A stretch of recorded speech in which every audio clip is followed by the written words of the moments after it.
Il y a des années, Carol Beck était une jeune femme passionnée par les chiffres et soucieuse du détail. Fraîchement sortie de l'université, elle a rejoint Callahan en fabrication de Sun, gravissant rapidement les échelons grâce à son éthique de travail implacable et son esprit vif. Son ambition l'a amenée à devenir la directrice financière, un rôle dont elle avait toujours rêvé.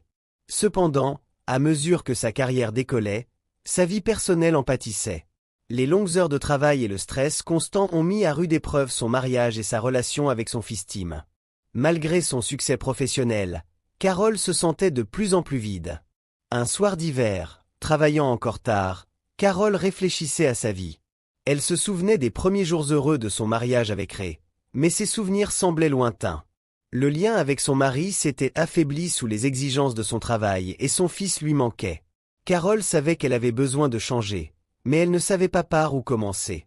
Elle se trouvait à un carrefour, remettant en question ses choix et son avenir. Assise dans son bureau, Carol marmonnait à propos de la musique de Noël qui jouait, changea la station de sa radio pour une station de rock et reprit son travail. Un coup à la porte l'interrompit. « Entrez !» appela-t-elle. « Jake Callahan, le PDG, entra. » Il l'avait embauché après l'université et était maintenant un proche ami. Depuis la fin de vie de sa femme, leur lien s'était renforcé. Jake avait développé des sentiments pour Carol, mais elle tenait à son mariage et aimait profondément son mari et son fils malgré leurs difficultés actuelles. Elle savait que Jake voulait plus que de l'amitié, mais elle n'était pas prête à risquer sa famille. « Say sir » demanda Jake. « Bien sûr, entre » répondit Carol. « Je ne supporte pas cette bêtise de Noël. » Jake demanda si elle comptait assister à la fête de Noël de l'entreprise. « Je ne sais pas, Jake. Tu sais ce que je pense de Noël, dit-elle. Délègue ton travail, suggéra-t-il.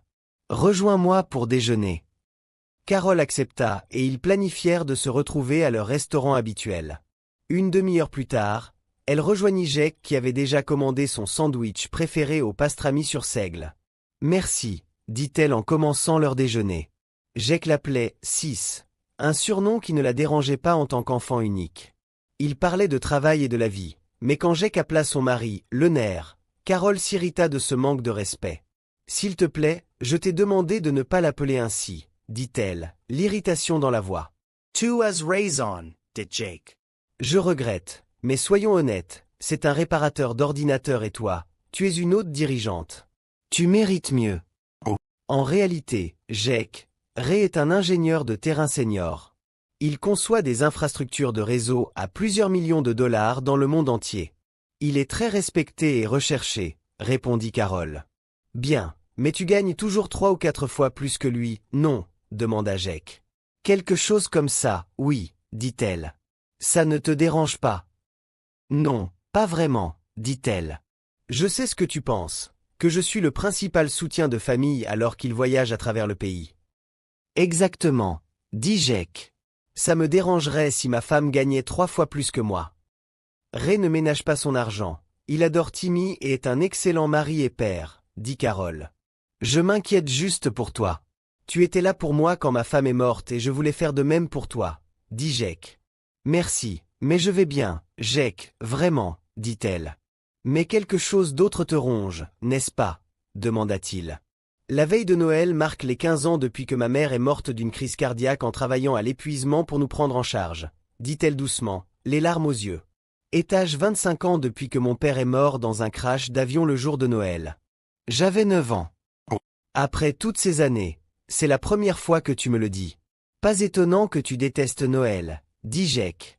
Chaque fois que Ray monte dans un avion, je m'inquiète que ce soit la dernière fois que je le vois. Je ne sais pas si je pourrais supporter une autre perte comme celle-là. Je ne veux pas finir comme ma mère, dit-elle. Je ne sais pas combien de temps je peux encore supporter son absence. Tu ne penses pas qu'il a une liaison, n'est-ce pas? Demanda Jake. Non, Ray peut avoir ses défauts, mais l'infidélité n'en fait pas partie, dit-elle. Sache juste que je suis là pour toi. Toi et Timmy êtes toujours les bienvenus chez moi si tu en as besoin, dit-il. Merci, Jake, ça compte beaucoup pour moi, dit-elle en posant sa main sur son bras, souhaitant que ce soit Ray qui soit là à la place. Avec plaisir, Carol, répondit-il avec un sourire. Ils terminèrent leur repas et Carol regarda sa montre. Oh mon Dieu, Je ferais mieux de retourner au bureau avant qu'il n'envoie la garde nationale, plaisanta-t-elle. Personne ne va te retirer ta paie pour avoir déjeuné avec le PDG, dit Jake. Je sais, c'est juste que j'ai beaucoup de travail à faire. J'espère que mon équipe a bien progressé, dit-elle. Je te verrai plus tard, merci pour le déjeuner et pour m'avoir laissé parler, dit-elle. Bien sûr, Carole, n'importe quand. Si tu as besoin de quoi que ce soit, fais-le-moi savoir, dit-il. Je le ferai, Jake, merci, répondit-elle. Il la regarda partir, pensant que Ray était un idiot de la laisser seule. Perdre Ray pourrait être son gain, pensa-t-il en souriant. Carole atteignit sa voiture et remarqua un sans-abri sale et en haillons qui mendiait de la monnaie. Elle secoua la tête de dégoût. Pourquoi ces gens ne peuvent-ils pas trouver un travail, comme ma mère, se demanda-t-elle. Elle partit sans le reconnaître. De retour dans son département, elle vérifia les rapports, satisfaite des progrès, et se dirigea vers son bureau, entendant de la musique de Noël provenant de l'enceinte au-dessus de sa tête. Elle demanda qu'on l'éteigne. Un jeune homme arriva avec une petite échelle et fit taire l'enceinte. Silence, pensa-t-elle. Silence, Benny. Merci, dit-elle. De rien. Joyeux Noël, répondit-il, ce qui lui fit grincer des dents. À vous aussi, dit-elle poliment. Pourquoi les gens ne peuvent-ils pas traiter le 25 décembre comme n'importe quel autre jour, se demanda-t-elle. Elle ferma la porte et se remit à son travail. Peu de temps après, ses collègues faisaient signe de partir. Elle remarqua qu'il était 17 heures. Il était temps de partir. Elle prit une profonde inspiration et expira. Elle leur fit signe et les regarda partir, puis prit le téléphone pour appeler les parents de Ray, qui s'occupaient de Timmy. La mère de Ray, Alice, répondit. « Bonjour, maman », dit Carole en s'adressant aux parents de Ray comme « maman » et « papa » depuis leur mariage. « Bonjour, Carole », répondit Alice. « Toujours au bureau. »« Oui, c'est la fin de l'année, tu sais comment c'est, » dit Carole. « Malheureusement, je le sais. Comment va mon petit ?» demanda Alice. « Il est un ange avec son grand-père en ce moment. Il manque à son papa, » dit Alice. « À moi aussi, » dit Carole. « Tiens, parle-lui. » Quelques instants plus tard, la douce voix de Tim se fit entendre au téléphone. « Bonjour, maman, dit Tim. »« Bonjour, Timmy, tu t'amuses bien avec grand-ma et grand-pa » demanda Carole. « Oui, grand-pa me lit un livre. »« C'est super. Comment était l'école » s'informa Carole. « C'était bien. J'ai fait mes devoirs et grand-ma les a vérifiés comme toi. »« Bon travail, » dit Carole en l'encourageant. « Papa te manque, est-ce qu'il va appeler ce soir » demanda Tim. « J'espère bien, chérie. Il adore passer Noël avec toi, » dit Carole tristement. « J'aime aussi Noël avec lui. Je t'aime, maman. »« Je t'aime aussi, mon chéri.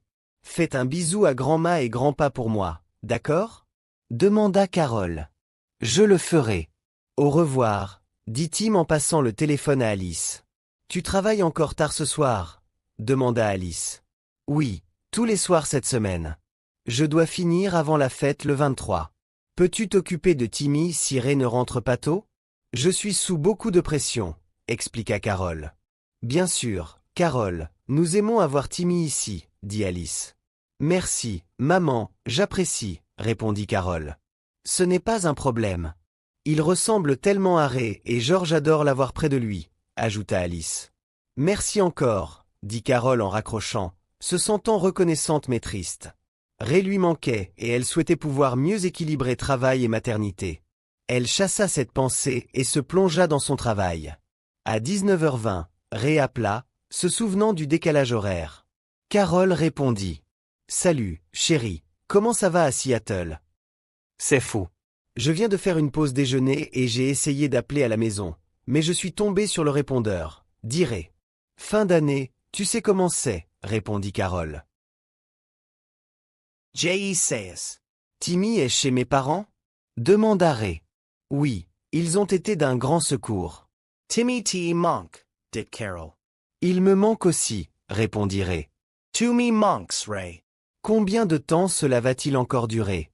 demanda Carole, la voix teintée de nostalgie. Tu me manques aussi. J'espère pas trop longtemps. Nous avons parlé de le repousser. C'est une partie de mon travail, expliqua Ray. Je sais, Je ne sais juste pas combien de temps je peux encore supporter, admit Carole. Bienvenue au club, répondit Ray avec sympathie. Seras-tu à la maison pour Noël au moins? Demanda-t-elle avec espoir. J'essaie de finir ce projet rapidement pour pouvoir rentrer, dit Ray. Tu travailles aussi à minuit? Demanda Carole, inquiète. Oui, 16 heures par jour. C'est un gros projet, répondit Ray. Je comprends. Appelle juste ton fils, il te manque, insista Carole. Je le ferai. Et Carole? Oh. Oui, Ray, répondit Carole. Je t'aime plus que tu ne le sais, dit Ray. Je t'aime aussi, chérie, répondit Carole. Ils échangèrent des mots doux et terminèrent l'appel. Carole retourna à son travail, réalisant après 1 heure à quel point elle était fatiguée et affamée. Elle éteignit son ordinateur, mit son manteau, éteignit les lumières et se dirigea vers la sortie. « Bonne nuit, Madame Beck », dit le gardien de nuit en partant. « Bonne nuit, Charlie », répondit-elle en souriant, reconnaissante qu'il ne lui ait pas souhaité un joyeux Noël. La plupart des employés savaient qu'elle détestait cette fête. Elle monta dans sa voiture et rentra chez elle. Sa maison était facile à repérer, c'était la seule sans lumière de Noël. Ray aimait décorer pour Noël, mais étant à Seattle pendant la majeure partie des 6 dernières semaines, il n'en avait pas eu le temps. Il n'était rentré que les week-ends, sauf le dernier où le travail l'avait retenu à Seattle. Il appelait chaque nuit, mais ce n'était pas suffisant. Elle se gara dans le garage, entra dans la maison et désactiva l'alarme. La maison était sombre et silencieuse. Elle vit une note sur la table de la cuisine de la part d'Alice, lui disant qu'elle avait mis la lasagne au four. Carole sourit à la gentillesse d'Alice qui lui rappelait sa propre mère. Elle tria le courrier, factures, publicité de cartes de crédit et cartes de Noël de la famille de Ray. En tant qu'enfant unique, Carole n'avait pas de famille élargie, donc la famille de Ray était devenue la sienne. Elle trouva la lasagne dans le four encore chaude, en coupa un morceau pour elle-même et le mangea dans le salon en regardant la télévision. Après avoir mangé, elle prit un verre de vin, ferma la maison à clé et monta à l'étage. En chemin, elle s'arrêta devant une photo d'elle avec ses parents quand elle avait 7 ans. Ils semblaient si heureux. Une larme roula sur sa joue. « Est-ce trop demander un peu de justice ?» murmura-t-elle avant d'aller se coucher. « Pourquoi ne peux-tu pas être à la maison avec moi ?» demanda-t-elle à l'oreiller. « Ne sais-tu pas combien ?» Elle se rappela les mots de Jake. « J'ai besoin de toi. » Ray est un bon mari et père, mais il est toujours absent. Récemment, Ray avait voyagé constamment, Miami, Kansas City, et maintenant Seattle. Il gagnait bien sa vie, mais elle gagnait beaucoup plus. Cela ne l'avait pas dérangé avant, mais les paroles de Jake la faisaient réfléchir pour la première fois en 12 ans. Elle se demanda ce qui se passerait si elle acceptait les avances de Jake. Elle connaissait des femmes qui avaient quitté leur mari pour des raisons similaires, des conjoints absents, mariés à leur travail. Elle se souvenait de ses conversations avec Ray à propos de sa carrière. Il avait toujours dit que les promotions viendraient avec le temps, mais cela n'était pas encore arrivé.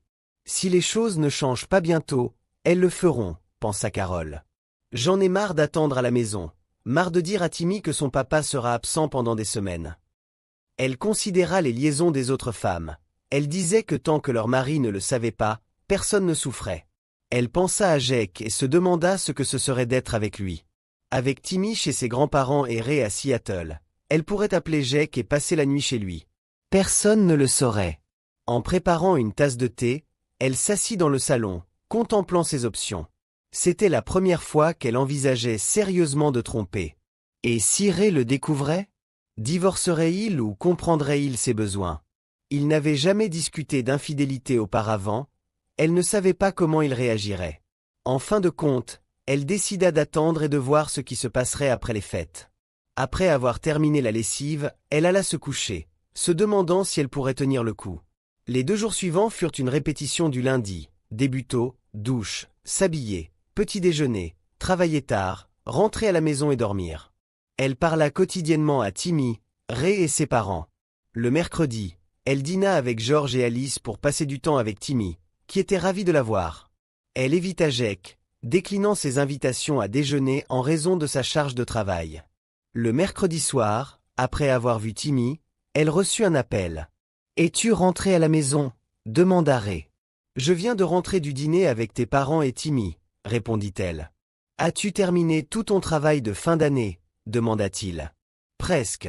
Juste un peu de mise en forme à faire. Comment va Seattle? Demanda-t-elle. Ça va bien, nous devrions finir demain. Je prendrai un vol à 14 heures le 24 avec une escale à Denver, donc je serai à la maison tard, dit-il. Mais je serai à la maison pour Noël, promis. Bien sûr, répondit-il en imitant John Wayne. Elle rit. Tu ferais mieux d'être à la maison, cow-boy. Timmy et moi te manquons. Oh. Tu me manques aussi, plus que tu ne le sais, dit-il. Vas-tu à la fête demain? Demanda-t-il. Oui, ils s'attendent à ce que je sois là tout le temps, répondit-elle. Faites attention, je détesterais que tu aies un accident, dit-il. Ils terminèrent de parler et les pensées de Carol dérivèrent. Elle aimait Ray mais se sentait toujours attirée par Jake. Le lendemain, elle termina les rapports avant midi et les remit à Jake. Impressionnant comme toujours, Carol, le conseil d'administration sera ravi, dit-il. Tu viens à la fête ce soir, n'est-ce pas? Oui, répondit-elle. Ton mari te rejoindra-t-il? Demanda-t-il. Il est encore à Seattle, il ne rentrera que demain. Jake lui tendit une carte. J'ai réservé une chambre pour toi. Tu peux t'enregistrer cet après-midi pour éviter un DUI. Oh. Merci de penser à moi, dit-elle. Tu as réservé le Penthouse. Oui, avec un jacuzzi et une vue sur la ville. Peut-être pourrons-nous l'utiliser plus tard. Amène ton maillot de bain, ou pas, c'est à toi de voir, dit-il en souriant. Essayerais-tu de me séduire, Jake? Demanda-t-elle en souriant. Est-ce que je ferais ça? Répondit-il. Elle secoua la tête. Tu es incorrigible. À ce soir, dit-il. À ce soir, répondit-elle en prenant la clé. Elle envoya son équipe à la maison, fit ses cheveux et ses ongles, et prépara ses affaires pour la nuit, y compris un bikini et des pyjamas. Elle mit un gant et un pull, emballa sa robe et ses talons, et se rendit à l'hôtel. Dans le hall, elle entendit une voix masculine. « Excusez-moi, mademoiselle, je crois que vous avez laissé tomber vos clés, » dit-il. Elle se retourna pour voir un homme attrayant avec des yeux bleus perçants et des taches dorées. Il lui tendit les clés et elle ressentit un choc lorsque leurs mains se touchèrent. « Ça doit être l'électricité statique, » dit-il. « Merci, » répondit-elle. « Joyeux Noël, » dit-il en souriant avant de partir. « À vous aussi, » murmura-t-elle. Elle s'enregistra, alla dans sa chambre et se trempa dans la baignoire en essayant de ne pas mouiller ses cheveux. Elle contempla pour la première fois sérieusement l'idée de tromper Ray. La culpabilité fut remplacée par la colère. Si Ray était ici, je ne penserais pas à ça, mais il ne l'est pas, pensa-t-elle. En se regardant dans le miroir, elle fut stupéfaite de voir le visage de sa mère pendant un instant. Elle poussa un cri, mais cela disparut aussi vite que c'était apparu. « Qu'est-ce qui se passe ?» se demanda-t-elle. Elle se mit de l'eau sur le visage, refit son maquillage et descendit. La salle se remplissait d'employés et d'invités. La première personne qu'elle vit fut Philip Carson, le président du conseil d'administration. « Madame Beck, vous êtes ravissante ce soir, » dit-il avec un sourire. « Merci, monsieur Carson, » répondit-elle. « Vous connaissez ma femme Camille, » dit-il en présentant la femme à ses côtés. « Bien sûr, » dit Carol en serrant la main de Camille. « Ravi de vous revoir, Madame Carson. »« Appelez-moi Camille. »« Où est votre mari ?» demanda Camille. Ray est coincé sur un projet à Seattle. Il rentre demain, expliqua Carol. J'espère qu'il ne sera pas pris dans une tempête de neige à Denver, dit Philippe. J'espère que non, dit Carol. J'ai examiné votre rapport de fin d'année. Excellent travail, ajouta Philippe avec un sourire. Merci, monsieur Carson. Philip hocha la tête. Nous devrions aller saluer. Joyeux Noël. Oh. Joyeux Noël, répondit Carol entre ses dents serrées. Elle parcourut la salle en saluant le personnel et les invités et finit par tomber sur Jake. Mon Dieu, Carol, vous êtes magnifique, dit-il. Merci, gentil monsieur. Vous êtes également élégant, répondit-elle. Merci. Peut-être pourrons-nous danser plus tard, suggéra-t-il. Peut-être, dit-elle avec un sourire. Nous devrions prendre nos places. Carol s'assit à côté de ses collègues tandis que Jake rejoignait la table d'honneur. Il tapota son verre pour attirer l'attention de tout le monde. Bonsoir à tous et bienvenue à la fête annuelle de Noël de Callahan-Henson, commença Jake. Philippe m'a demandé de faire court, alors passons au filet mignon. Grâce au rapport détaillé de fin d'année de Madame Carole Beck, je suis heureux de dire que vos chèques de bonus ne seront pas réduits, plaisanta Théil, suscitant des rires. Ça a été une année difficile, mais votre travail acharné en a fait une année exceptionnelle pour nous. Au nom de l'équipe de direction, du conseil d'administration et de nos actionnaires, merci. Joyeux Noël à tous, profitez bien. Philippe fit un signe de pouce, provoquant d'autres rires. Carole fit de petites conversations pendant le dîner, beaucoup demandèrent pourquoi Ray était absent. Après le dîner, elle remarqua que d'autres se dirigeaient vers le bar et la piste de danse. Elle se leva alors que Jake s'approchait. « Beau discours, dit-elle. Merci.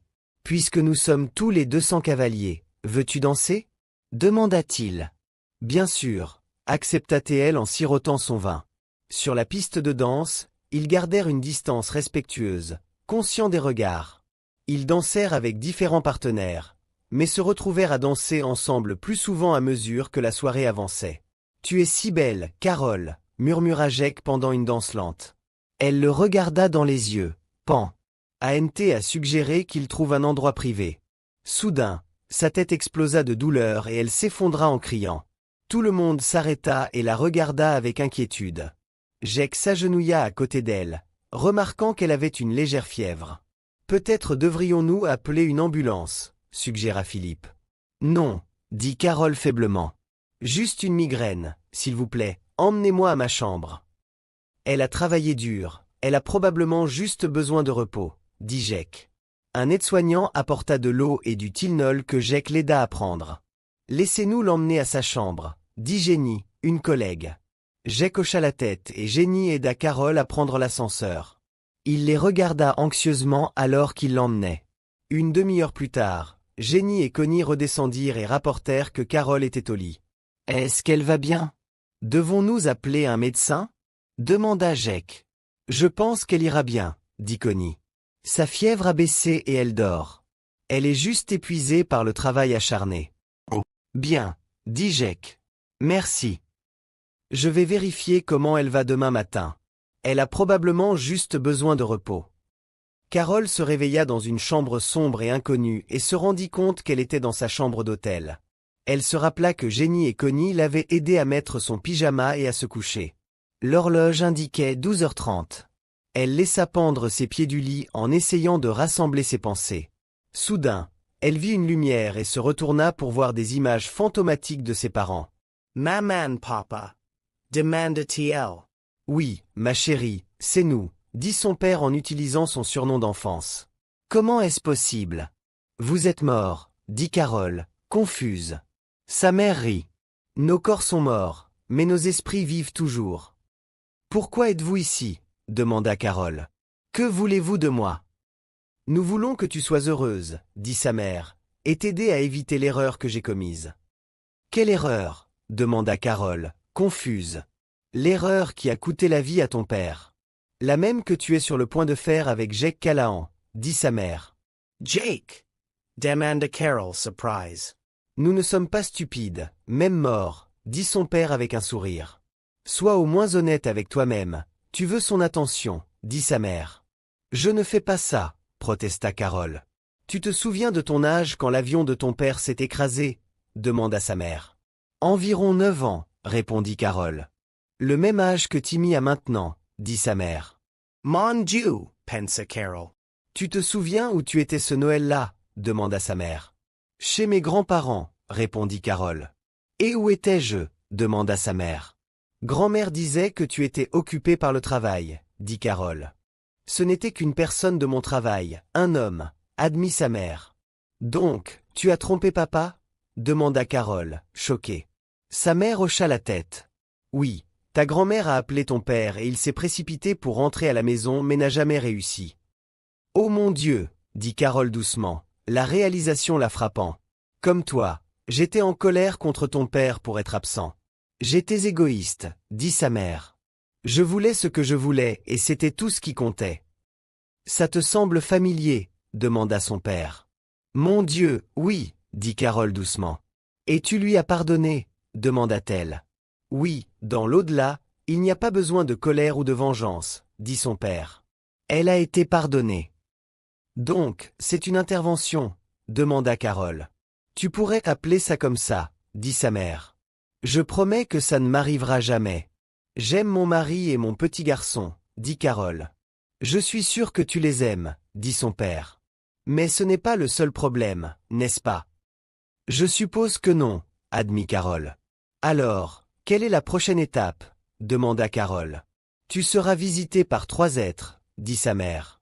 Les fantômes des Noëls passés, présents et futurs, devina Carole. Ses parents rirent. Non, ce n'est pas une histoire de Dickens, dit son père. Mais c'est similaire.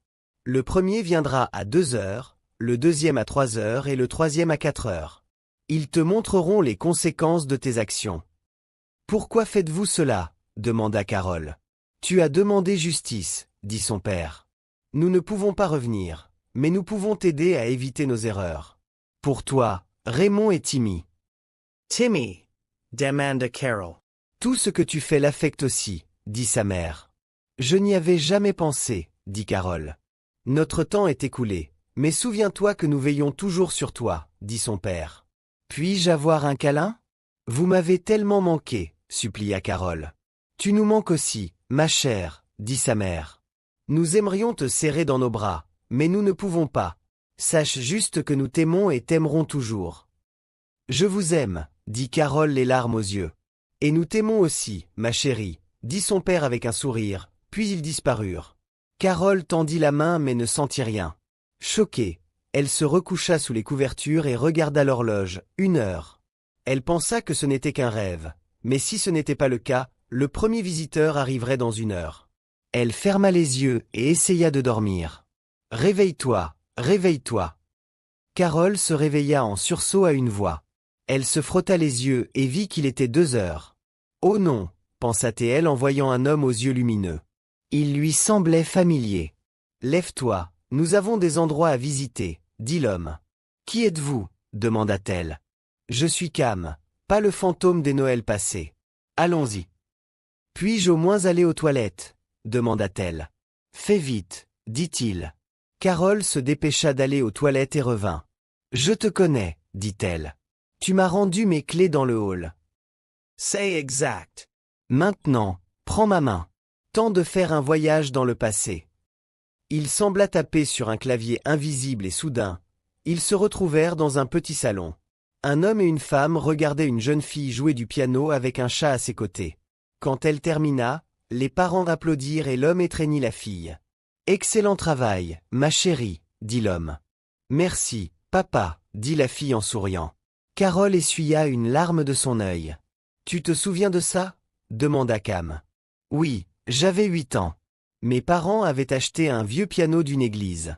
J'adorais jouer pour mon père, » dit Carole. Le Chatwix aimait ça aussi.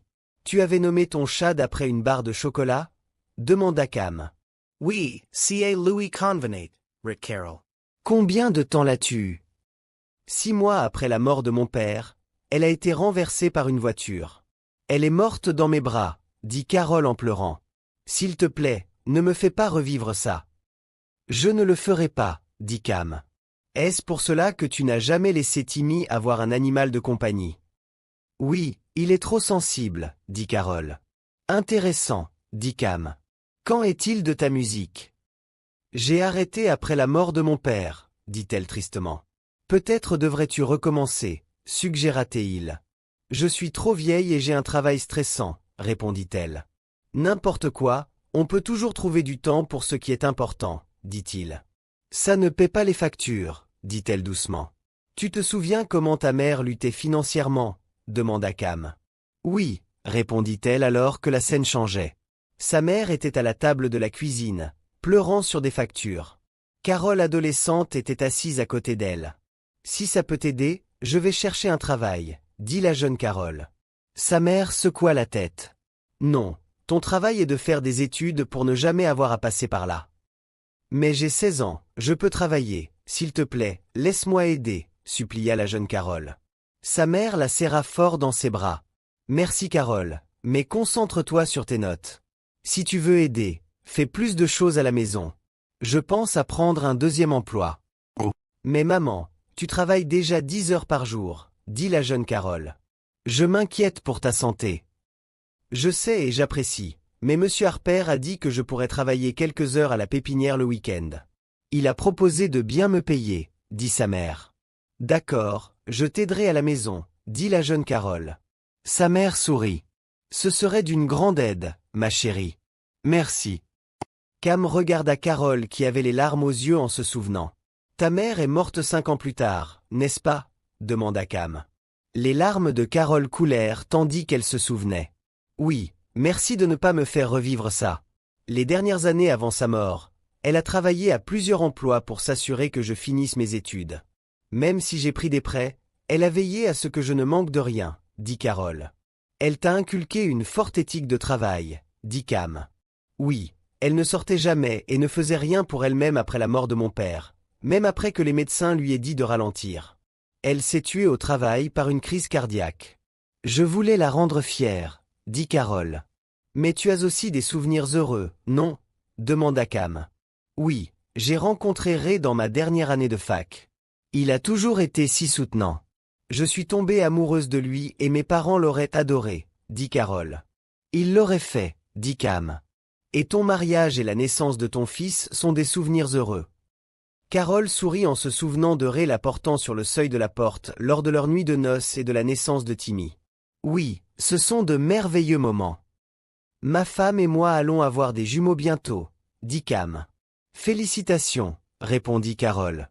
Merci. Alors, que s'est-il passé après la fac? Demanda Cam. Ray a obtenu un emploi chez Apex International IT Solutions et j'ai rejoint le département comptabilité de Callahan Son. La carrière de Ray a décollé et il a dû voyager pour le travail. Après la naissance de Timmy, il voyageait moins, mais ça a repris. Jake et moi avons travaillé ensemble, mais nos interactions étaient minimes jusqu'à la mort de sa femme il y a 8 ans. Après cela, il s'est ouvert à moi et nous sommes devenus amis. 1 an plus tard, il est devenu PDG et je suis devenue directrice financière, expliqua Carole. Quand a-t-il commencé à vouloir plus que de l'amitié? Demanda Cam. Quelques années après la mort de sa femme.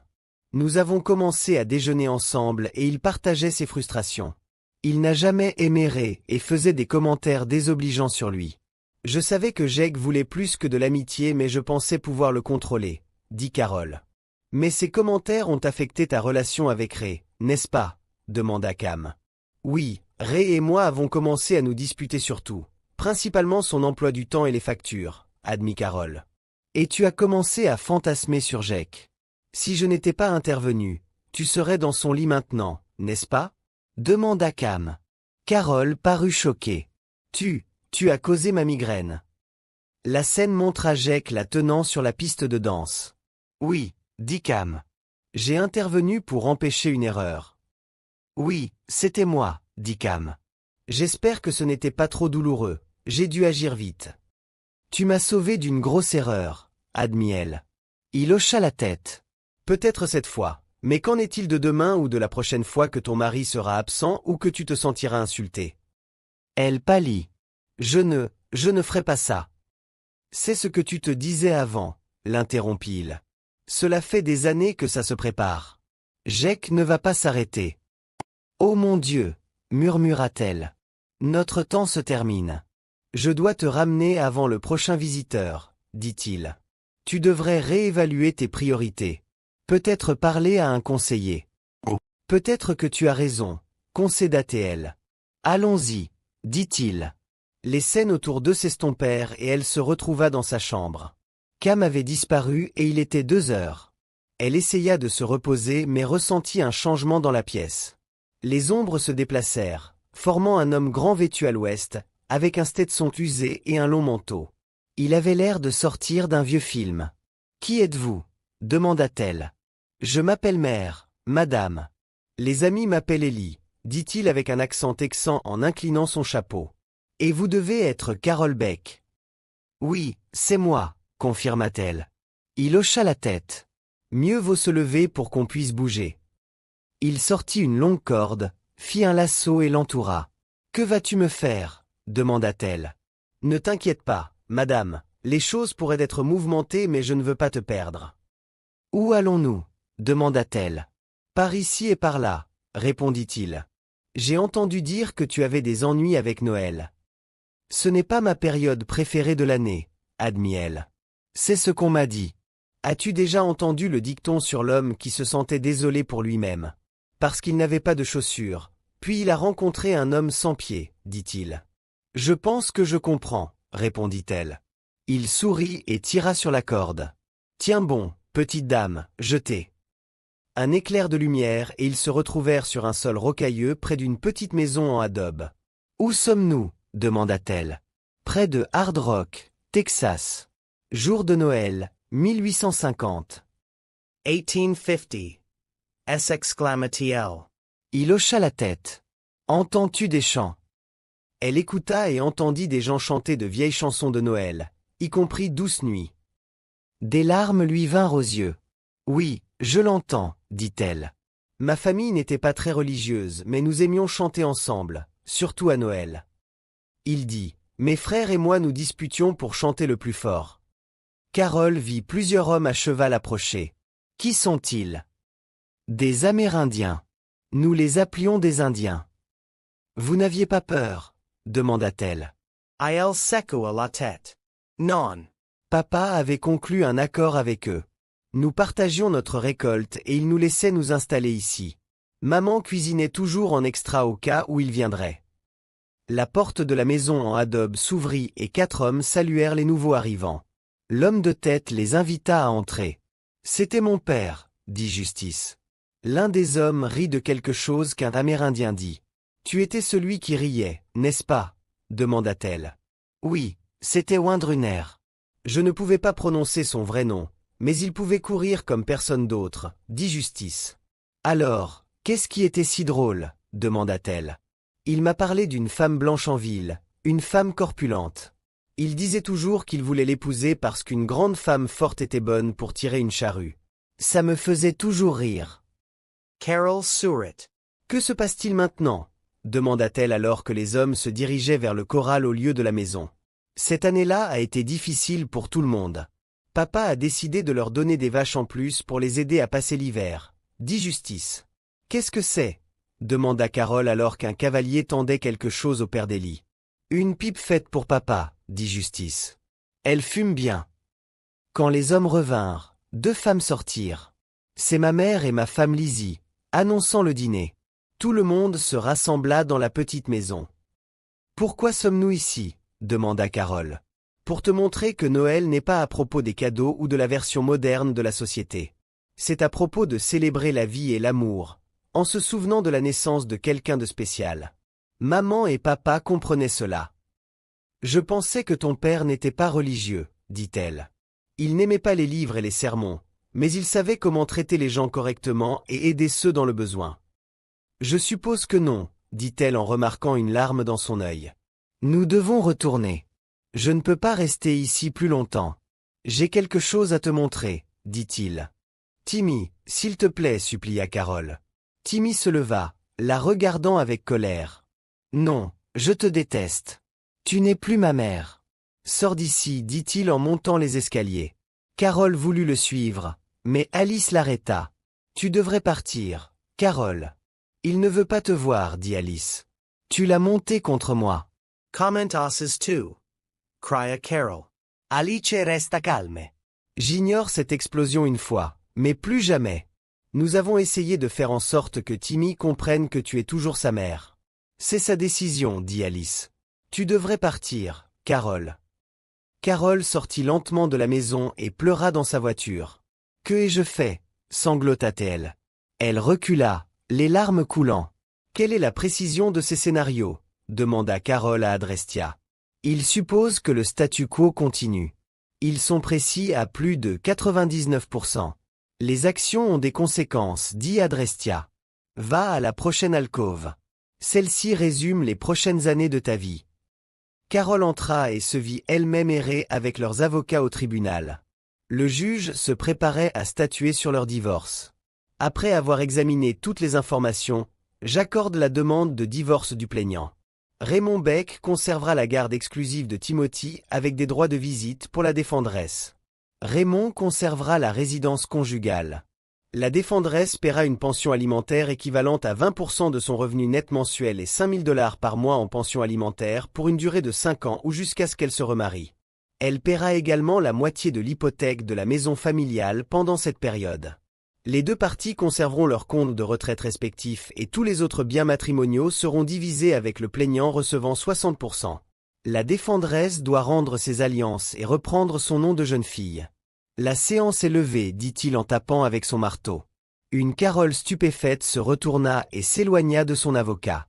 La scène changea et elle se vit dans une petite chapelle en robe de mariée à côté de Jake. Ils échangèrent des vœux, s'embrassèrent et descendirent l'allée, puis profitèrent d'une lune de miel de 2 semaines à Hawaï. Quand Carole retourna à son bureau, Philip Carson la salua. « Bonjour, Mr. Carson, dit-elle avec un sourire. Que puis-je faire pour vous? Bonjour, Mrs. B, désolé, Mrs. Callahan. Félicitations pour votre mariage. J'espère que vous avez eu une bonne lune de miel. Oui, merci, répondit-elle. Malheureusement, nous devons vous laisser partir, dit-il. Quoi? Pourquoi? Demanda-t-elle. Les règlements de l'entreprise n'autorisent pas les conjoints dans la même équipe. Puisque vous et Jake êtes tous deux dans l'équipe exécutive, nous n'avons pas d'autre choix que de vous laisser partir. Nous fournirons un généreux package de départ et je vous donnerai une recommandation élogieuse. D'accord, dit-elle. Merci. Juste à ce moment-là, Jake apparut. Que se passe-t-il ici? Demanda-t-il. Jake, je donne à ta fiancée ses papiers de départ. Tu connais les règles, dit Philippe. Jake et Carole étaient sous le choc.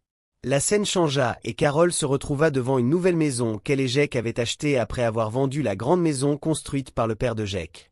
Les 5 dernières années avaient été tumultueuses.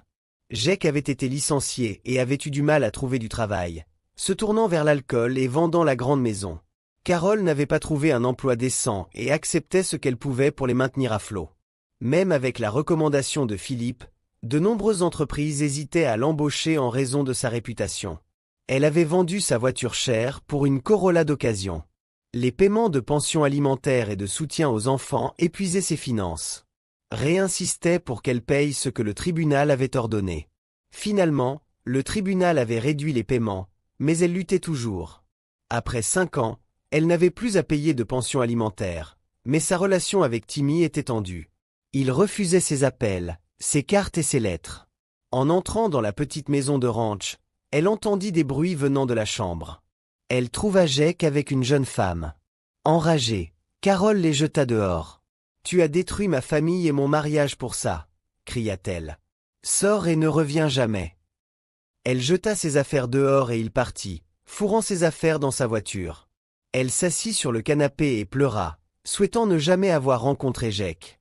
La scène changea et Carole vit une annonce dans le journal. Raymond Beck allait épouser Catherine Hollingsworth. Elle regarda le couple échanger leurs vœux avec Timmy comme garçon d'honneur de Ray. Cela faisait 2 ans qu'elle avait surpris Jake avec la jeune femme et 7 ans qu'elle avait quitté Callahan Henson. Timmy, maintenant âgé de 16 ans, ressemblait à son père. Des larmes coulèrent sur ses joues en voyant les 2 hommes qu'elle aimait. Après que le prêtre eut présenté M et Madame Raymond Beck, tout le monde applaudit et Timmy se tourna vers Catherine. Ce qu'il dit à Catherine déchira le cœur de Carole. « Bienvenue dans la famille, maman, dit-il en la serrant fort dans ses bras. Personne ne remarqua la femme de 42 ans qui sortit en courant de l'église en pleurant. Elle retourna dans son petit appartement et pleura, contemplant mettre fin à ses jours. Carole recula du portail, choquée, et faillit tomber, mais Adrestia la rattrapa. « Combien de temps encore dois-je endurer cela ?» demanda Carole. « Il n'y a qu'un autre scénario, répondit Adrestia. Il est un peu perturbant, donc je vais t'accompagner. »« Plus perturbant que ce que j'ai déjà vu ?» demanda Carole. « J'ai bien peur que oui, dit Adrestia. » Elles s'approchèrent de la prochaine alcôve et Adrestia prit la main de Carole avant de rentrer. « Pour ton information, plus nous allons dans le futur, moins c'est précis. Cependant, en supposant qu'il n'y ait pas de changement, c'est au moins précis à 85%. » « À quel point ce scénario est-il éloigné dans le futur ?» demanda Carole. « C'est dans 20 ans, dit Adrestia. »« Tu peux prédire si loin dans le futur ?» demanda Carole. « Oui, en supposant que le statu quo reste, allons jeter un coup d'œil. » Carole se tendit en entrant dans l'alcôve. La première chose qu'elle remarqua fut l'air froid. L'horloge numérique sur un bâtiment voisin indiquait 2h15 du matin, jour de Noël. Elles étaient en centre-ville et la seule personne dans la rue était une femme sans abri poussant un chariot avec quelques affaires. « Tu m'as amené ici pour voir une femme sans abri ?» demanda Carole. « Souviens-toi de ce que tu pensais de l'homme sans abri. Pourquoi ne peut-il pas trouver un travail comme ta mère? Regarde cette femme maintenant, penses-tu toujours cela? Demanda Adrestia. Carole vit la femme assise sur le béton froid, tendant la main. Je ne sais pas. Qu'est-ce qui ne va pas avec elle? Demanda Carole. Elle est mourante, dit Adrestia. De quoi? Demanda Carole. Cancer non diagnostiqué, malnutrition, maladie mentale, solitude et cœur brisé, répondit Adrestia. Où est sa famille? Ne peuvent-ils pas l'aider? Demanda Carole. Elle n'a plus de famille. Elle a brûlé ce pont il y a 20 ans, dit Adrestia. Carole la regarda, choquée. N'y a-t-il rien que nous puissions faire? J'essaie de l'empêcher, répondit Adrestia. La femme gémit, tomba sur le côté puis roula sur le dos. Nous devons faire quelque chose, dit Carole en s'approchant de la femme. Adrestia la rejoined. Carole reconnut la femme. C'était elle. La femme ne respirait plus et ses yeux sans vie étaient grands ouverts. Dans sa main, elle tenait un médaillon avec une photo décolorée de Carole, rie et timide en des jours plus heureux. Carole tomba à genoux, tremblante. « Oh, s'il vous plaît, docteur, dites-moi que ce n'est pas vrai. Ne laissez pas cela m'arriver, s'il vous plaît, supplia Carole, les larmes coulant sur son visage. Adrestia ne dit rien. S'il vous plaît, faites que ça s'arrête. Je ne peux plus le supporter, sanglota Carole, son corps tremblant. Adrestia la releva et elles sortirent de l'alcôve. Carole tomba à genoux en sanglotant de manière incontrôlable. « Est-ce que c'est ce qui va m'arriver? Demanda Carole. « Ça dépend de toi, Carole. C'est ton choix. Fais-en un bon, fais-en un significatif, répondit Adrestia. Elle versa une tasse de thé et la tendit à Carole. Bois ça t'aidera à te calmer. Carole but le liquide chaud et se sentit mieux. Tout cela va-t-il vraiment m'arriver? Demanda Carole. Si les choses continuent comme elles le sont, oui, répondit Adrestia. Seul toi peux changer le cours de ta vie. Alors, je le ferai, dit Carole. Je te le promets, docteur. Je serai la meilleure épouse et mère qu'un homme puisse souhaiter. Adrestia sourit. Je l'espère, pour toi et pour ta famille. Viens, il est temps que tu retournes. Adrestia l'aida à se relever et l'instant d'après, Carole était dans sa chambre d'hôtel. Épuisée, elle retourna au lit, l'esprit tourbillonnant d'images de tout ce qu'elle avait vu. Oui, se dit Carole. De grands changements arrivent dans ma vie. Bientôt, elle dormait profondément. Quand elle se réveilla, il était presque 8 heures du matin. La lumière du soleil inondait la pièce. Elle se leva, s'essuya les yeux et se fit une tasse de café. Elle se rappela quelque chose dans le journal local et trouva rapidement l'information en ligne. L'annonce qu'elle avait vue était toujours active. Alors elle envoya un message à l'adresse email indiquée. Elle se doucha, s'habilla et venait de finir de se brosser les cheveux quand son téléphone bipait avec une réponse par email. Souriante, elle envoya une réponse et dit merci à personne en particulier. Alors qu'elle faisait ses valises, on frappa à la porte. À travers le Judas, elle vit Jake. Elle prit une profonde inspiration, compta jusqu'à 10 et ouvrit la porte. « Bonjour, dit Jake avec un sourire. Puis-je entrer? Bonjour, Jake. Bien sûr, entre. Mais nous avons besoin d'elle, dit Jake. Nous trouverons quelqu'un pour la remplacer, dit Philippe. De plus, Bill Fredericks m'a informé que nous avons reçu une plainte pour non-respect des règlements sur le moral des employés. Certains clients de longue date sont mécontents. Le conseil tiendra une réunion d'urgence demain. En attendant, Jake, tu es suspendu jusqu'à ce que nous décidions. Bonne journée. Jake et Carole étaient sous le choc. La scène changea et Carole se retrouva devant une nouvelle maison qu'elle et Jake avaient achetée après avoir vendu la grande maison construite par le père de Jake. Les 5 dernières années avaient été tumultueuses. Jake avait été licencié et avait eu du mal à trouver du travail, se tournant vers l'alcool et vendant la grande maison. Carole n'avait pas trouvé un emploi décent et acceptait ce qu'elle pouvait pour les maintenir à flot. Même avec la recommandation de Philippe, de nombreuses entreprises hésitaient à l'embaucher en raison de sa réputation. Elle avait vendu sa voiture chère pour une Corolla d'occasion. Les paiements de pensions alimentaires et de soutien aux enfants épuisaient ses finances. réinsistait pour qu'elle paye ce que le tribunal avait ordonné. Finalement, le tribunal avait réduit les paiements, mais elle luttait toujours. Après 5 ans, elle n'avait plus à payer de pension alimentaire, mais sa relation avec Timmy était tendue.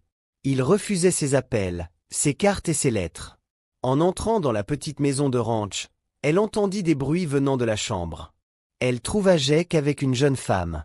Enragée, Carol les jeta dehors. « Tu as détruit ma famille et mon mariage pour ça !» cria-t-elle. « Sors et ne reviens jamais !» Elle jeta ses affaires dehors et il partit, fourrant ses affaires dans sa voiture. Elle s'assit sur le canapé et pleura, souhaitant ne jamais avoir rencontré Jake. La scène changea et Carol vit une annonce dans le journal. Raymond Beck allait épouser Catherine Hollingsworth. Elle regarda le couple échanger leurs vœux avec Timmy comme garçon d'honneur de Ray. Cela faisait 2 ans qu'elle avait surpris Jake avec la jeune femme et 7 ans qu'elle avait quitté Callahan Henson. Timmy, maintenant âgé de 16 ans, ressemblait à son père. Des larmes coulèrent sur ses joues en voyant les 2 hommes qu'elle aimait. Après que le prêtre eut présenté M et Madame Raymond Beck, tout le monde applaudit et Timmy se tourna vers Catherine.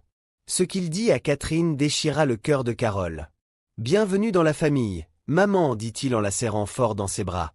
Personne ne remarqua la femme de 42 ans qui sortit en courant de l'église en pleurant. Elle retourna dans son petit appartement et pleura, contemplant mettre fin à ses jours. Carol recula du portail, choquée, et faillit tomber, mais Adrestia la rattrapa. « Combien de temps encore dois-je endurer cela ?» demanda Carol. « Il n'y a qu'un autre scénario, répondit Adrestia. Il est un peu perturbant, donc je vais t'accompagner. »« Plus perturbant que ce que j'ai déjà vu ?» demanda Carol. « J'ai bien peur que oui, dit Adrestia. » Elles s'approchèrent de la prochaine alcôve et Adrestia prit la main de Carol avant de rentrer. « Pour ton information, plus nous allons dans le futur, moins c'est précis. Cependant, en supposant qu'il n'y ait pas de changement, c'est au moins précis à 85%. À quel point ce scénario est-il éloigné dans le futur ? Demanda Carol. C'est dans 20 ans, dit Adrestia. Tu peux prédire si loin dans le futur ? Demanda Carol. Oui, en supposant que le statu quo reste, allons jeter un coup d'œil. Carol se tendit en entrant dans l'alcôve. La première chose qu'elle remarqua fut l'air froid. L'horloge numérique sur un bâtiment voisin indiquait 2h15 du matin, jour de Noël. Elles étaient en centre-ville et la seule personne dans la rue était une femme sans abri poussant un chariot avec quelques affaires. « Tu m'as amené ici pour voir une femme sans abri ?» demanda Carol. « Souviens-toi de ce que tu pensais de l'homme sans abri. Pourquoi ne peut-il pas trouver un travail comme ta mère ? Regarde cette femme maintenant, penses-tu toujours cela ? Demanda Adrestia. Carol vit la femme assise sur le béton froid, tendant la main. Je ne sais pas.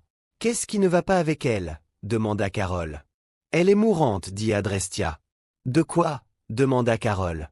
Cancer non diagnostiqué, malnutrition, maladie mentale, solitude et cœur brisé, répondit Adrestia. Où est sa famille ? Ne peuvent-ils pas l'aider ? Demanda Carol. Elle n'a plus de famille.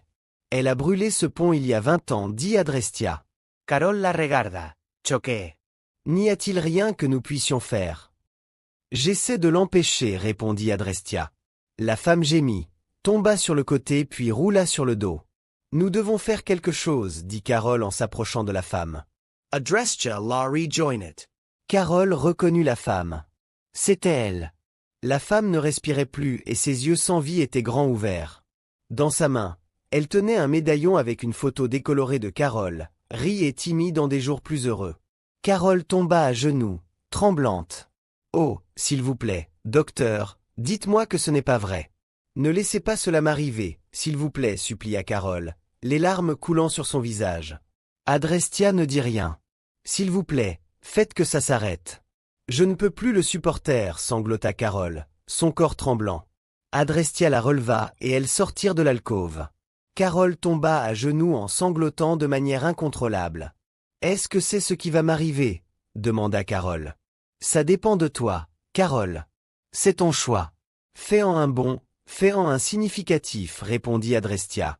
Elle versa une tasse de thé et la tendit à Carol. « Bois ça, ça t'aidera à te calmer. » Carol but le liquide chaud et se sentit mieux. « Tout cela va-t-il vraiment m'arriver ?» demanda Carol. « Si les choses continuent comme elles le sont, oui, répondit Adrestia. Seul toi peux changer le cours de ta vie. Alors, je le ferai, dit Carole. Je te le promets, docteur.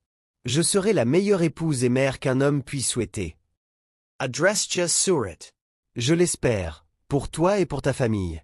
Viens, il est temps que tu retournes. Adrestia l'aida à se relever et l'instant d'après, Carole était dans sa chambre d'hôtel. Épuisée, elle retourna au lit, l'esprit tourbillonnant d'images de tout ce qu'elle avait vu. Oui, se dit Carole. De grands changements arrivent dans ma vie. Bientôt, elle dormait profondément. Quand elle se réveilla, il était presque 8 heures du matin. La lumière du soleil inondait la pièce. Elle se leva, s'essuya les yeux et se fit une tasse de café. Elle se rappela quelque chose dans le journal local et trouva rapidement l'information en ligne. L'annonce qu'elle avait vue était toujours active. Alors elle envoya un message à l'adresse email indiquée. Elle se doucha, s'habilla et venait de finir de se brosser les cheveux quand son téléphone bipait avec une réponse par email. Souriante, elle envoya une réponse et dit merci à personne en particulier. Alors qu'elle faisait ses valises, on frappa à la porte. À travers le Judas, elle vit Jake. Elle prit une profonde inspiration, compta jusqu'à 10 et ouvrit la porte. « Bonjour, dit Jake avec un sourire. Puis-je entrer ? » « Bonjour, Jake. »« Bien sûr, entre. »« Je faisais juste mes valises, répondit-elle. »« Il entre et ferme la porte. »« Tu as l'air beaucoup mieux ce matin. Tu nous as fait peur hier soir, dit-il. »« Je me sens beaucoup mieux, merci, dit-elle. »« Veux-tu descendre prendre le petit déjeuner ?» demanda-t-il. « En fait, je fais mes valises pour rentrer à la maison. J'ai beaucoup à faire avant que Ray ne revienne, dit-elle. »« Oh, dit Jake déçu. » Après quelques minutes gênantes, il parla à nouveau. « Carole, puis-je te parler ? J'ai besoin de te dire quelque chose. » Elle arrêta de faire ses valises et le regarda. « Bien sûr, qu'est-ce qui te préoccupe ? » La vérité est que je me sens attiré par toi. Je me demandais si nous pouvions explorer nos sentiments l'un pour l'autre, dit-il. A seed's toy, Jake, dit-elle. Il s'assit et elle lui fit face depuis le lit. Je dois admettre que je me sentais attiré par toi aussi, commença-t-elle. Hier soir, j'ai failli céder, mais j'ai réalisé que cela aurait été la plus grosse erreur de ma vie. Mais, commença Jake avant qu'elle ne l'interrompe. S'il te plaît, écoute-moi, dit-elle. Il ferma la bouche et attendit. Oui, nous avons travaillé ensemble pendant longtemps et je te considérais comme un ami et un mentor, mais je suis marié à l'homme que j'aime de tout mon cœur. J'ai promis de l'aimer, de l'honorer et de le chérir jusqu'à ce que la mort nous sépare et j'ai l'intention de tenir cette promesse. J'ai aussi un fils qui serait dévasté si notre mariage se brisait. Je ne peux pas et je ne ferai pas ça. Alors, le meilleur homme gagne, hein ? demanda-t-il. Nous n'avons jamais été en rivalité, Jake. Ray a gagné mon cœur il y a plus de 12 ans. De plus, il ne t'a pas fallu longtemps pour trouver quelqu'un d'autre. Depuis combien de temps toi et Brenda Spencer sortez-vous ensemble ? Comment as-tu découvert pour elle ? demanda-t-il, choqué. Je te le dirai, mais tu ne me croirais pas, répondit-elle avec un sourire. Honnêtement, hier soir était la première fois. Nous avons bu quelques verres après que tu sois allé te coucher et les choses ont dérapé, dit Jake. J'espère que ça marchera pour toi, mais faites attention, l'entreprise a des règles sur les romances au bureau, dit Carole. Oui, dis-le-moi, dit Jake en riant. Et puisque tu es là, je devrais te prévenir. Je vais soumettre ma démission le 3 janvier. Quoi ? Tu quittes l'entreprise après toutes ces années ? demanda Jake, surpris. Il est temps pour moi de prioriser ce qui compte vraiment. Et cela signifie quitter Callahan Henson. J'ai apprécié travailler avec toi et Philippe, mais il est temps de changer, expliqua Carole. Tu réalises que tu es l'une des CFO les mieux payées de la région ? Tu renonces à une carrière lucrative, dit Jake, incrédule. Je réalise qu'il y a des choses plus importantes que l'argent ou le pouvoir, répondit Carole. Qu'est-ce qui t'est arrivé ? demanda Jake, perplexe. Je te le dirai, mais tu ne me croirais pas, dit-elle avec un sourire. D'accord. Si c'est ce qu'il faut. Bonne chance. J'espère que tout ira bien pour toi. Pouvons-nous au moins rester amis ? demanda Jake. Je suppose que oui, mais rien de plus. Comprends-tu ? précisa Carole. Je comprends. Je n'aime pas ça, mais je comprends. Peut-on avoir une accolade d'amitié ? suggéra Jake. Que dirais-tu d'une chaleureuse poignée de main ? dit Carole en tendant la main. Il hocha la tête. D'accord, une chaleureuse poignée de main, dit Jake en se levant. Ils se serrèrent la main et Jake se dirigea vers la porte. Oh, Jake, une dernière chose, dit Carol en le faisant s'arrêter et se retourner. Quoi? Demanda-t-il. Joyeux Noël, dit-elle. Il parut choqué. Joyeux Noël à toi aussi, ami, dit-il avec un sourire. Elle le regarda partir en sentant un énorme poids se lever de ses épaules. Après être restée un moment, elle finit de faire ses valises et descendit pour régler sa note. Près de sa voiture, elle vit un jeune couple avec un bébé près de leur voiture qui avait le capot ouvert. La femme pleurait en tenant le bébé tandis que l'homme la serrait dans ses bras. Carol hésita, mais s'approcha d'eux. « Excusez-moi, est-ce que tout va bien ?» demanda Carol. « Non, madame, notre voiture est en panne, » dit l'homme. « Nous allions à Wichita Falls pour voir mon père mourant avant Noël. Nous avons dépensé notre dernier argent en essence et la courroie a cassé. » Carol sortit son téléphone et appela Mike Estowing and Auto Repair. « Mike, c'est Carol Beck. Peux-tu aider un couple avec une courroie cassée sur leur Celebrity de 1986 ?» demanda-t-elle. « Oui, j'ai la pièce.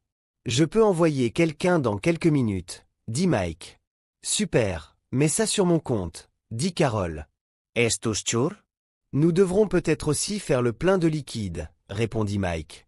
Peu importe ce qu'il faut pour les amener en toute sécurité à Wichita Falls, confirma-t-elle. Elle faisait confiance à Mike, son mécanicien depuis des années. Se tournant vers le couple, Carol dit « Le mécanicien sera ici dans 1 heure. Allons à l'intérieur, où il fait chaud, et je vais vous offrir le petit déjeuner. » « Êtes-vous sûr ?» demanda l'homme, surpris. « Absolument, » insista Carol. À l'intérieur de l'hôtel, elle les mena à une table. Lorsqu'un serveur les questionna, elle expliqua. « J'étais une invitée ici la nuit dernière pour la fête de Callahan Henson. Nous n'allons pas refuser le petit déjeuner à cette famille la veille de Noël, n'est-ce pas ?» Le serveur accepta. « Nous avons un spécial petit déjeuner. Est-ce que cela ira ?»« Oui, 2 portions et quelque chose pour le bébé, » dit Carol en tendant sa carte de crédit. Ensuite, elle donna 250 € à l'homme. « Cela vous aidera à arriver à Wichita Falls. »« Nous ne pouvons pas vous rembourser, » dit l'homme en prenant l'argent. « Prenez soin de votre famille et peut-être pourrez-vous rembourser en aidant quelqu'un d'autre un jour, » dit Carol. « Merci beaucoup, » dit la femme, les larmes aux yeux. « Que Dieu vous bénisse. »« Il l'a déjà fait, » répondit Carol. « Joyeux Noël. »« Joyeux Noël, » répondirent-ils en écho. Carol marcha vers sa voiture, luttant contre les larmes. Elle vit Justice, Docteur Adrestia et Cam lui sourire. Cam lui fit un signe de pouce. Elle leur sourit en retour et hocha la tête. Ils disparurent tandis qu'elle démarrait sa voiture et rentrait chez elle, se sentant comme une nouvelle personne.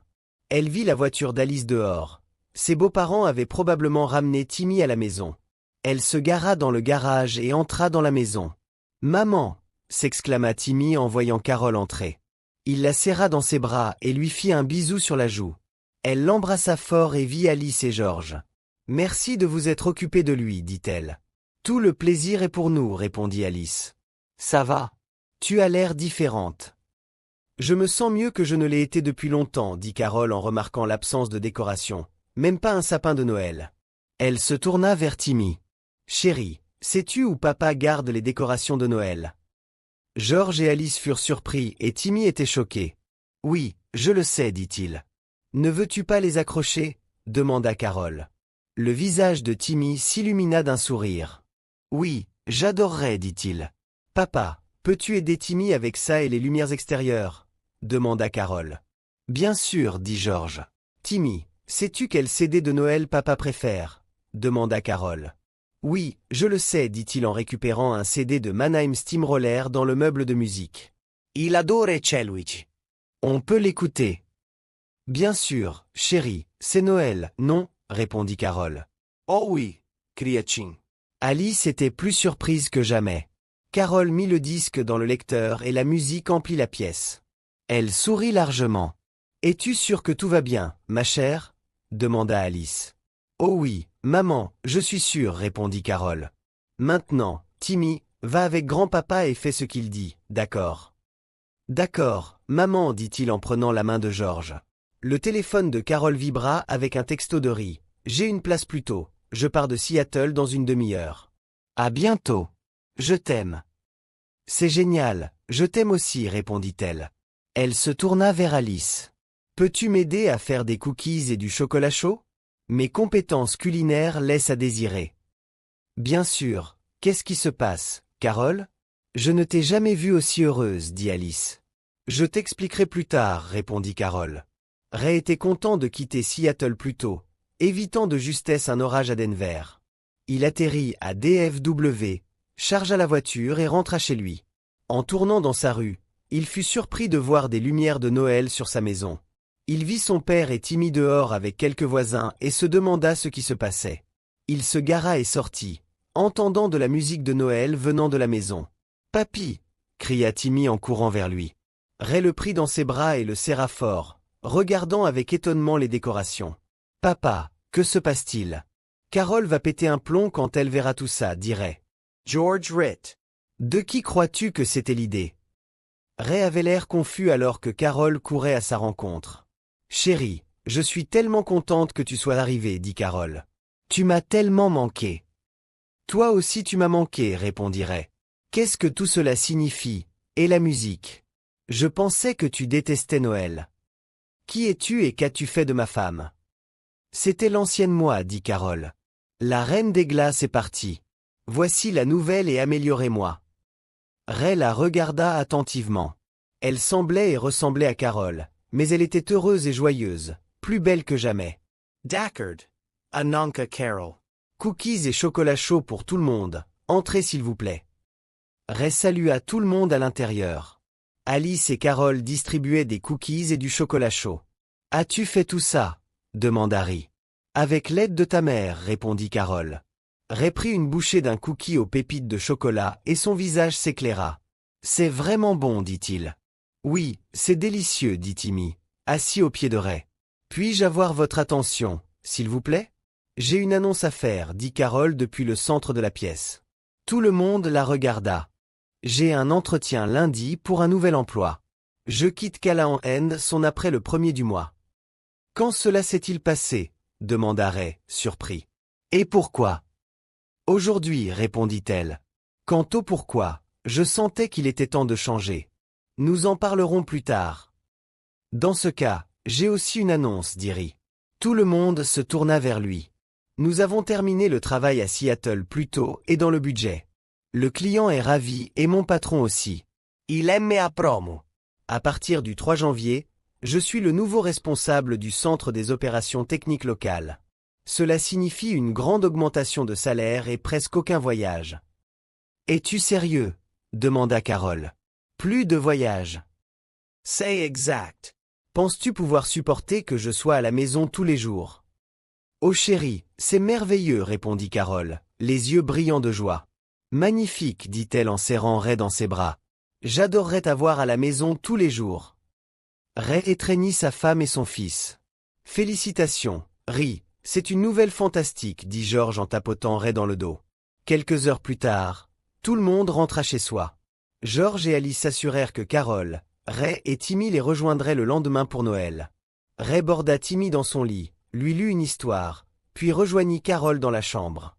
Après avoir fait l'amour, il serra Carol contre lui. « Veux-tu expliquer tout ça? Qu'est-ce qui s'est passé ?» demanda Ri. « La vérité? D'accord, voici ce qui s'est passé. J'ai réalisé que j'avais été une sorcière ingrate avec toi pendant des mois. Hier soir, j'ai failli détruire la meilleure chose de ma vie, dit Carol en tenant ses doigts près l'un de l'autre. Ri avait l'air choqué. Il ne s'est rien passé, mais ça a failli arriver, ajouta-t-elle. Et je suis désolée. Jake Callahan. Demanda TIL. Oui, répondit-elle. Qu'est-ce qui s'est passé? Un ange gardien est intervenu, dit-elle. J'ai eu un terrible mal de tête et je suis allée me coucher, puis je me suis réveillée avec une grande réalisation. J'ai vu Jake pour ce qu'il était vraiment, quelqu'un essayant de ruiner notre mariage. J'ai vu les conséquences potentielles pour notre famille et j'ai décidé de changer. Ce matin, j'ai dit à Jake que je quittais l'entreprise. Ça explique le message étrange que j'ai reçu de lui, dit Ray. Quel message? Demanda Carol. Ray lui montra son téléphone. Le meilleur homme a gagné. Felicitations, JC. Carol Ritt. Je pensais qu'il était sincère, dirait. Dois-je lui botter le derrière? Non, chérie, il aura son propre karma bientôt, dit Carole. Et pour le nouveau travail? J'ai vu une annonce pour une association à but non lucratif cherchant un directeur financier. J'ai envoyé un email et j'ai reçu une réponse. Ils me connaissent et veulent me voir lundi matin, dit Carole. Mais tu pourrais être l'une des nombreuses candidates, dirait. Un des membres du conseil est marié au PDG de Callahan. Elle me connaît, l'entretien n'est qu'une formalité, dit Carole. Quel genre d'association? Demanda Ray. Ils aident les familles sans-abri à se remettre sur pied, répondit-elle. Toi avec les sans-abri, c'est différent, dit-il. Je me suis beaucoup éveillé ce matin, dit Carole. J'ai réalisé que je devais m'occuper des autres. Ce matin, j'ai aidé un couple en panne sur le chemin de Wichita Falls. J'ai payé leur réparation de voiture et leur ai acheté le petit déjeuner. Waouh, c'est un grand changement, dirait. Ça m'a fait du bien de faire une différence. Je veux être la meilleure épouse et mère. La vieille Carole Scrooge est partie. Je suis désolé de t'avoir causé de la peine. Tu es la meilleure personne que je connaisse et je ne l'oublierai jamais, dit-elle en le regardant dans les yeux. Je t'aime, Raymond Beck, et j'ai l'intention d'être avec toi jusqu'à ma mort. Je comprends, dit Ray en la serrant dans ses bras. Et j'accepte tes excuses. Mais qu'est-ce qui a causé tout ça? Elle lui raconta tout ce qu'elle avait vécu. Pas mal comme histoire, dit-il. J'aimerais rencontrer ton ange gardien un jour. Peut-être que tu le feras, dit-elle. Le lendemain matin, ils ouvrirent les cadeaux et passèrent la journée chez George et Alice. Carole semblait plus heureuse que depuis des années, et George et Alice le remarquèrent aussi. Après un grand repas, ils rentrèrent chez eux vers 17 heures. Ils virent un panier sur le porche. À l'intérieur, il y avait une couverture rouge et un chiot mignon. Timmy trouva une carte qui disait « Joyeux Noël, signé Cam ». « Puis-je le garder, maman, s'il te plaît » demanda Timmy. « Je prendrai bien soin de lui. »« Le nourriras-tu et le promèneras-tu tous les jours » demanda Carole. « Oui, maman. »« Il pourra même dormir avec moi, dit Timmy. »« Chaque garçon a besoin d'un chiot, n'est-ce pas » demanda Ray. « D'accord, tu peux le garder, dit Carole. »« Oui. »« Merci, maman » cria Timmy en la serrant dans ses bras. Ils emmenèrent le chiot à l'intérieur et Carole prépara du chocolat chaud. Ils s'assirent sur le canapé pour se détendre. « Ray, penses-tu qu'un piano serait bien dans ce coin » demanda Carole. « Un piano. Vas-tu prendre des leçons » demanda Ray. « Je jouais quand j'étais petite. Je pense à me remettre à la musique, dit-elle. Que aimerais-tu apprendre demanda-t-il. Peut-être Douce Nuit. Si je suis assez bonne d'ici Noël prochain, nous pourrions la chanter ensemble, dit-elle. C'est une idée intéressante, dit Ray. Je pense que nous pouvons le faire. Merci, chérie, dit-elle. Cela signifie beaucoup pour moi. Un film de Noël passait à la télévision. Quand il se termina, Timmy se tourna vers eux avec un sourire. Que Dieu nous bénisse tous, maman, dit-il. Carole vit le visage de son père superposé à celui de Timmy pendant un moment. Il sourit et lui fit un clin d'œil avant de disparaître. Carole sentit une larme couler sur sa joue. « Que Dieu nous bénisse, mon précieux fils, dit-elle en le serrant dans ses bras. Ray embrassa tendrement Carole, sentant un profond sentiment de gratitude pour le renouveau de leur relation. « Je t'aime, Carole, murmura-t-il. « Je t'aime aussi, Ray, répondit-elle, se blottissant contre lui. Nous avons tellement de choses à vivre ensemble. » Timmy, heureux et excité, jouait avec son nouveau chiot sur le tapis. Le petit chien aboya joyeusement, ajoutant une touche de magie à cette soirée de Noël spéciale. Carole les regarda avec un sourire, reconnaissant pour cette nouvelle chance de bonheur familial. « Et si nous allions chanter Douce Nuit ensemble l'année prochaine » suggéra Ray. « Oui, je serai prête, dit Carole avec détermination. Je veux que chaque Noël soit rempli d'amour et de joie. » La famille Beck avait appris des leçons précieuses sur la valeur de la famille, l'amour et la rédemption. Ils savaient maintenant que, tant qu'ils restaient ensemble, ils pourraient surmonter toutes les épreuves. Merci d'avoir suivi cette histoire émouvante. Si vous avez aimé, n'oubliez pas de liker, commenter et partager cette vidéo. Abonnez-vous à notre chaîne pour plus d'histoires inspirantes. Joyeux Noël à tous et que l'amour et la joie remplissent vos vies.